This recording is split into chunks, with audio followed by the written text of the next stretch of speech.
बहुत ध्यान से सुनना भाई, जो अपनी जिंदगी से बहुत तंग आ गए हो, परेशान हो गए हो, कष्टमय जीवन जी रहे हो, बहुत दुखी हो गए हो, उनके लिए ये स्कंद पुराण का चरित्र फिर मिले ना मिले, आप प्रेम से सुन लो। भाव से पहला, बैसाख महीने की प्रदोष, चाहे वो शनिचरी प्रदोष हो, चाहे रविवार की हो, सोमवार की हो, मंगल की हो, बुधवार की हो, गुरुवार की हो, शुक्रवार की हो, शनिवार की हो, कोई भी वार की हो, पर बैसाख महीने की प्रदोष, प्रदोष काल में शाम का समय सूर्य डूब रहा हो, बस डूबा ही हो, और उस समय पर सूर्य के डूबन के तुरंत बाद बाबा को धतूरे के साथ में बेलपत्री न चढ़ाते हुए बेलपत्री के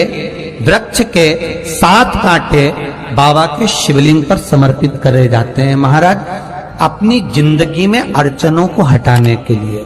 फिर आप जिस व्यापार में उतरे, जिस व्यवसाय में उतरे, जिस नौकरी में उतरे, आप दिल से करें, आपको तरक्की मिलेगी। आप हार नहीं सकते, नीचे नहीं आ सकते, उन्नति पर ही चढ़ेंगे। एक वैशाख मास की प्रदोष, दूसरा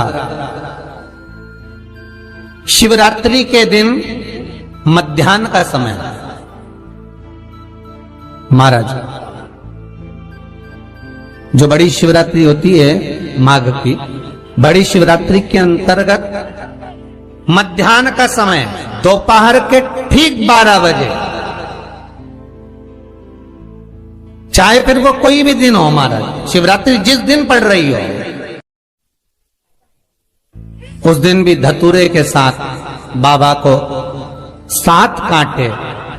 बेलपत्री के वृक्ष के समर्पित होते हैं महाराज। इसमें आप ये वाले जो कांटे हैं, जो शिवरात्रि के दोपहर 12 बजे वाले हैं, अगर कोई मदिरा पीने वाला हो, व्यसन में डूबने वाला हो, कोई जुआ खेलने वाला हो, कोई गलत वैश्यावृत्ति करने वाला, या अपने मार्ग से विचलित कोई व्यक्ति है, उसके लिए भी ये कांटे बहुत काम आते हैं महाराज। दूसरा, पार्वती तेरे द्वारा तेरे नयन अश्रु से जो प्रगटा हुआ बेल का वृक्ष है, द्वितीय शूल मैं वहां धारण करता, तृतीय शूल, तीसरा शूल जो वर्णन करा गया महाराज, भगवान श्रावण के महीने में जो भी दूसरा सोमवार पड़े, जो भी पड़े, श्रावण के महीने का जो दूसरा सोमवार होता है, उस दूसरे सोमवार में रात्रि के समय पर, अर्थात शास्त्र अब घड़ी और पल का स्मरण करेंगे तो रात्रि के बजेंगे 10 से 12 बजे महाराज, 10 से 12 के बीच में धतूरे के साथ बाबा को शूल समर्पित होता है महाराज। ये भी हमारी बाधाओं को, हमारी तकलीफों को, व्यापार व्यवसाय के लिए, नौकरी सर्विस के लिए, बहुत सारे एग्जाम में आप बैठ लिए, गवर्नमेंट एग्जाम के लिए बैठ लिए, नहीं हो रहा, ये 3 बार मेरे शंकर को बेलपत्री के वृक्ष के शूल समर्पित होते हैं, उसका आनंद पाना और उससे अपने को सुख प्राप्त करना। कि बाबा भोलेनाथ जी के नयन अश्रु से जो प्रकट हुआ वो रुद्राक्ष का पौधा है, माता पार्वती के नयन अश्रु से जो प्रकट हुआ वो बेलपत्री का पौधा है, और उमा और महेश, जिस महेश के वंशज हैं महेश्वरी, जिनकी 12 खाम प्रगटी है भगवान महेश के द्वारा, वो महेश उमा, उमा और महेश का जो चरित्र है कि उमा और महेश का जब प्रागट्य हुआ, उमा और महेश जब दोनों आनंद में विभोर होकर जब चलते हैं, और दोनों के बैठने से तप मुद्रा से जो पौधा उत्पन्न होता है वो शमी का पौधा है, शमी का पौधा। तो एक बात ध्यान रखिए, शिव जी के द्वारा जो निर्मित हुआ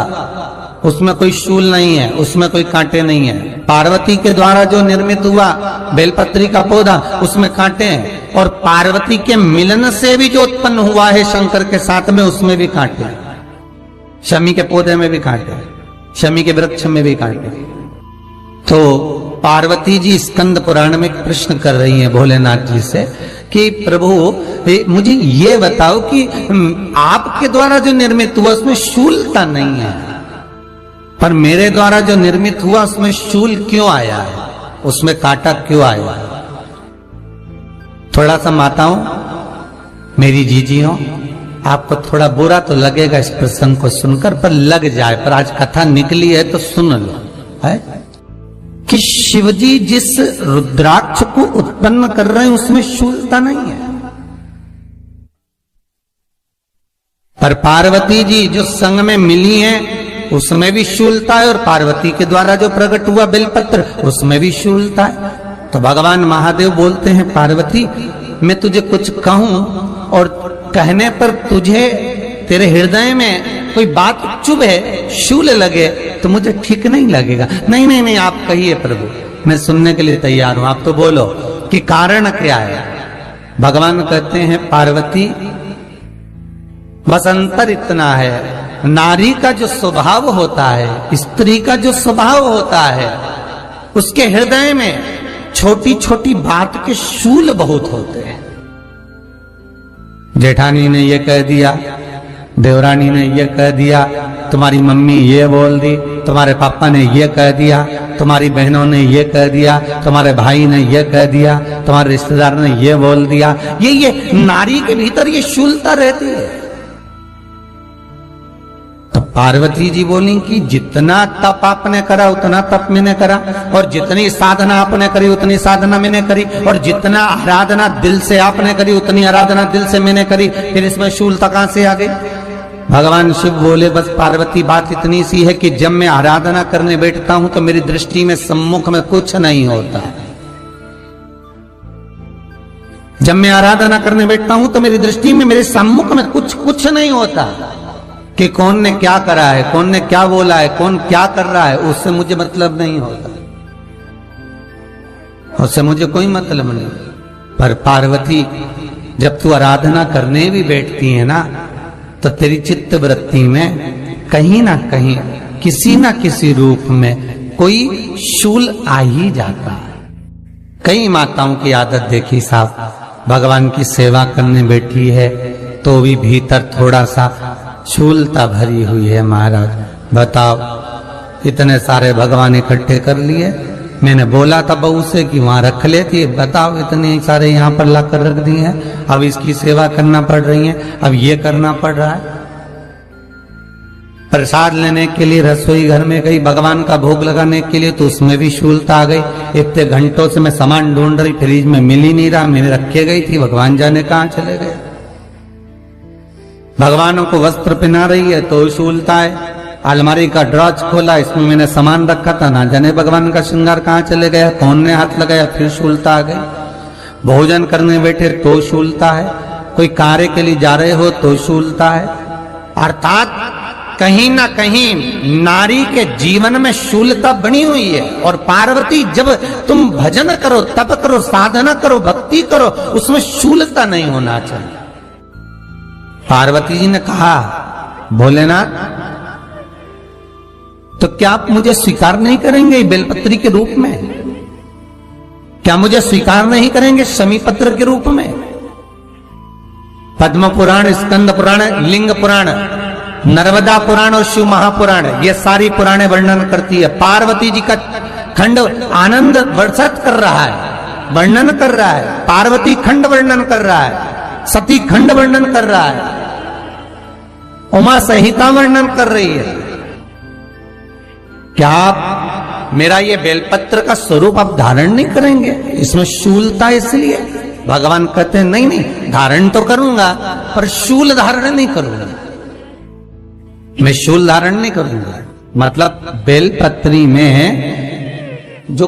कांटे लगे रहते हैं बेलपत्री की, उस डाली के अंदर जो कांटे शूल रहते हैं, भगवान शिव वो धारण नहीं करते। आप उस बेलपत्री को आप बड़े प्रेम से, आनंद से पत्ते को निकाल लीजिए, तोड़ लीजिए, उतार लीजिए और फिर भगवान को वो प्रेम से समर्पित करो तो भगवान स्वीकार करना। पर भोलेनाथ, ये